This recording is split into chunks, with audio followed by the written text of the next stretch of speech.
Viewers, welcome back to my channel. मैं हूं ज्योति चौहान, आप लोगों के सामने स्वागत है आपका मेरे यूट्यूब चैनल में। तो आज देखिएगा, फाइनली आप लोगों की जिसका बहुत टाइम से आप लोगों को इंतजार था, ईएमआरएस और केबीएस की आंसर की आपकी आ चुकी है, लेकिन ऑब्जेक्टिव टाइप्स की आई हुई है, डिस्क्रिप्टिव अभी नहीं आए हैं।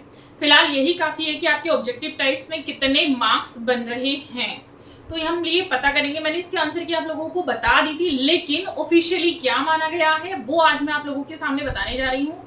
उससे पहले मैं एक चीज और बताऊंगी, यूपी पीजीटी की भी आंसर की जारी हो चुकी है, लेकिन उसको मुझे बताने की जरूरत नहीं है क्योंकि उसमें सारे आंसर्स वही माने गए हैं। एक एक आंसर वही माना गया है जो मैंने आप लोगों को करवाया हुआ है अपनी क्लास में, लाइव क्लास में मैंने करवाया हुआ था। सारे आंसर्स उसके वही माने गए हैं, ठीक है। तो हम लोग आज जो मैं आंसर की यहाँ पर ऑफिशियली आंसर की आप लोगों को बताने वाली हूँ, कहाँ पर आपको ऑब्जेक्शन लगाना है, कहाँ पर नहीं लगाना, ऑब्जेक्शन लगाना है तो किस बेसिस पर लगाना है, ये सारी चीजें आज मैं बात करूंगी। तो सबसे पहले देखेंगे यहाँ पर जो क्वेश्चन था, ये पहला क्वेश्चन था, हमारा राष्ट्रीय सिंह सीड सिस्टम किस पत्थर से बना हुआ है, ठीक है। तो आंसर क्या हो जाएगा, बलुआ पत्थर से दिया हुआ है मैंने, ठीक है। आंसर पर हम लोग बात करेंगे। दूसरा था, मौर्यकालीन सिंह सीड सिस्टम संरक्षित है, सारनाथ संग्रहालय में संरक्षित है। ये है आपका थर्ड क्वेश्चन है। इनमें से किससे मिलने जापानी चित्रकार ओकापुरा आए थे, तो रविन्द्रनाथ टैगोर पर, क्योंकि ये जो है सारे आंसर्स माने गए हैं एनसीईआरटी बुक के अकॉर्डिंग और सिलेबस के अकॉर्डिंग, ठीक है। नेक्स्ट क्वेश्चन है आपका, चोलकालीन नटराज की मूर्ति कहां से मिली है, तंजावुर जिला से मिली है, ठीक है। फिफ्थ है आपका, माना है रविन्द्रनाथ टैगोर द्वारा चित्रित यात्रा का अंत में किस जानवर को दिखाया गया, तो ऊंट। इस पर लगाया नहीं है मैंने आंसर, बट इसको ऊंट माना गया है, ठीक है। ऊंट ही ऐसा ही आंसर भी। एलिफेंटा की गुफा में निर्मित त्रिमूर्ति का समय क्या है, तो ये 9वीं शताब्दी माना है क्योंकि सिलेबस में भी दिया हुआ है।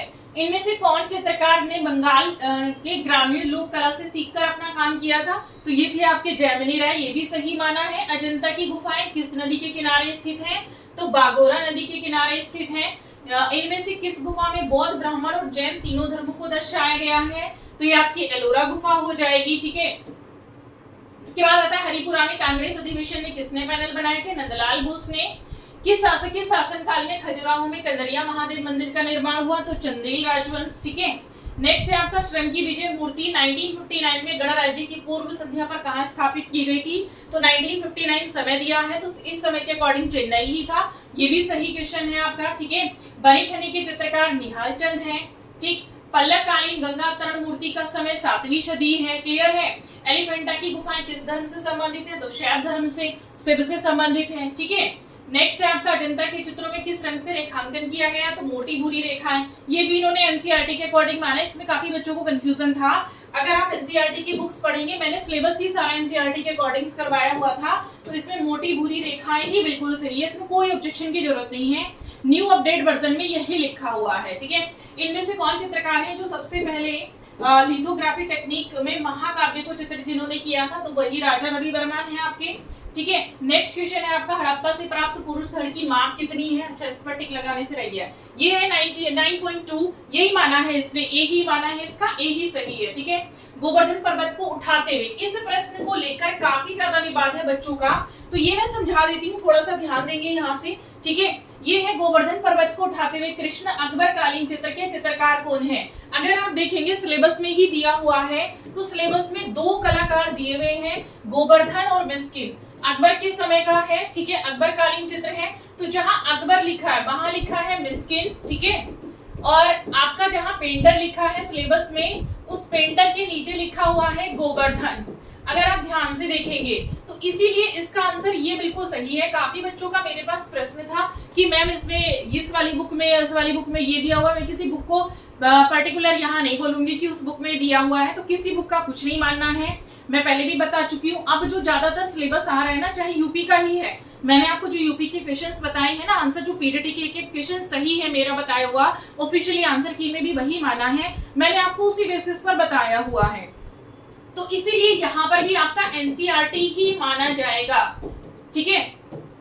एनसीईआरटी के अलावा आपका एनसीईआरटी या फिर आपका जो सिलेबस है, तो ये वाला जो दिया है ये सिलेबस में दिया है। अब दूसरी बुक में क्या दिया क्या नहीं दिया उसका कोई ऑब्जेक्शन आप नहीं लगा सकते, बिना फिजूल आप मेहनत करेंगे कोई फायदा नहीं है, ठीक है। नेक्स्ट है मोहनजोदड़ो से प्राप्त मातृ देवी की मूर्तियों का माध्यम क्या है, टेराकोटा है, ये भी सही माना है, तो इस पर तो ऑब्जेक्शन नहीं लगेगा आपका।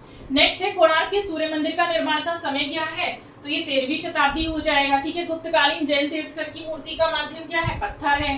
अब ये है आपका हरिपुरा पोस्टर के लिए प्रसिद्ध है, नंदलाल बोस हैं, ठीक है। अजंता के चित्रों में किसकी प्रधानता है, तो अजंता के चित्रों में देखिएगा ये ऊपर है लाइंस की यानी रेखाओं की प्रधानता है, अजंता के चित्रों में भाव रेखाओं के माध्यम से दिए गए हैं। नेक्स्ट है आपका पहाड़ी शैली का काल माना जाता है, तो वही 17 से 19वीं शताब्दी, ठीक है। अब ये आता है आपका बंगाल शैली चित्र है, पार्थ सारथी के चित्रकार नंदलाल बोस का है, ठीक है। नेक्स्ट है आपका अजंता के भित्ति चित्रों में प्रयुक्त रंग कौन सा है, तो खनिज रंगों को किया गया है, ठीक है। पीसे हुए निशान आपको आज भी वहां मिल जाएंगे। नेक्स्ट है यहाँ पर अजंता में गुफा संख्या 1 में चित्र है पद्मपाणि बोधिसत्व का समय 5वीं शताब्दी सिलेबस के अकॉर्डिंग भी, और ये है भी। अब नेक्स्ट है सिटी इन द लाइट के चित्रकार गगनेंद्र नाथ हैं। सिंधु घाटी सभ्यता के अवशेष कालीबंगा से प्राप्त हुए, कहाँ स्थित है, तो ये वाला क्वेश्चन देखेंगे आप, ठीक है। ये गलत है, सिंधु घाटी के अवशेष कालीबंगा से मिले हैं, और कालीबंगा कहाँ है, राजस्थान में है। और आपकी जो आयोग ने माना है एमआरएस के, वो गलत माना है, ये गलत है, इस पर आप ऑब्जेक्शन लगाएंगे, ठीक है। तो इस पर एक बच्चा ऑब्जेक्शन नहीं लगाएगा, सभी जाइएगा, और ये एनसीईआरटी में क्लियर दिया हुआ है, ठीक है। किसको लेकर जाएंगे, एनसीईआरटी को लेकर जाएंगे, अदर किसी बुक को लेकर जाने की कोई जरूरत नहीं है। इसमें भी अपडेट वर्जन लेकर जाएंगे तो ज्यादा सही है, अपडेट वर्जन में भी यही दिया हुआ है, क्योंकि राजस्थान से उठकर ये गुजरात में तो नहीं पहुंच गया होगा, ठीक है। तो इसको लेकर जाएंगे और इस पर आप लोग ऑब्जेक्शन लगाएंगे इस वाले क्वेश्चंस पर, ठीक है। ये गुजरात में नहीं है, कहाँ है, राजस्थान राइट है, ठीक है। अब आता है चित्रकूट में राम मिलने भरत राजस्थान के किस शैली में बना हुआ है, तो वही जयपुर शैली हो जाएगा आपका, ठीक है। नेक्स्ट क्वेश्चन है आपका एलोरा की गुफाओं का काल क्या है, 5 से 11वीं शताब्दी, ठीक है।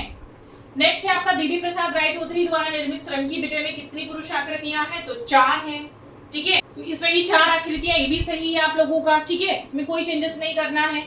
नेक्स्ट है दीदारगंज से प्राप्त चावड़ धरणी की मूर्ति समभंग मुद्रा में बनी हुई है, यानी समान मुद्रा में है, ठीक है। कोई कर्व नहीं है, बॉडी के अंदर सीधी खड़ी हुई है। इसमें है फिर चांद बीवी पोलो खेलते हुए चित्र किस शैली में निर्मित है, तो ये गोलकुंडा का है। 36 है गुप्तकालीन सारनाथ से प्राप्त बैठी हुई बुद्ध की प्रतिमा का समय 5वीं शताब्दी है, ठीक है। नेक्स्ट है एलोरा में कितनी मंजिली गुफाएं बनाई गई है, तो 3 मंजिला गुफाएं हैं, क्लियर है, ये भी सही है आपका। नेक्स्ट है आप लोगों का मोहनजोदड़ो से प्राप्त नर्तकी की मूर्ति का माध्यम क्या है, तो नर्तकी की मूर्ति जो है ब्रॉन्ज में बनी है, ठीक है। नेक्स्ट है आपका इनमें से चित्र राधिका के चित्रकार अब्दुल रहमान जो बताइए, ये भी सही है।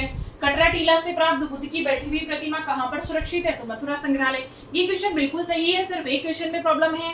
तो एक क्वेश्चन को लेकर चाहे आप लोग मेल करिए, मेल दी होगी, चाहे आप लोग इसके ऑफिस में जाइएगा, अगर कुछ भी लिंक आप लोगों के लिए नहीं दिया है कि कैसे अप्लाई करना है, तो सीधा पहुंच जाइएगा केबीएस के एमआरएस के ऑफिस में, तो वहां से आप लोगों को वो रिकमेंड करेंगे किस तरीके से करना, अदरवाइज सीधा सीधा याचिका दायर कर दीजिएगा एक क्वेश्चन के लिए, क्योंकि एक क्वेश्चन से बहुत फर्क पड़ेगा। एक क्वेश्चन की वजह से आपका जो बाकी का मार्क्स है वो नेगेटिव में चला जाएगा, और नेगेटिव में जाने की वजह से आपका सिलेक्शन रुक सकता है। एक क्वेश्चन की काफी वैल्यू है, क्योंकि आपका सही है और हर जगह सही दिया हुआ है, तो उसको जो है आप लोग सही कराइएगा, ठीक है।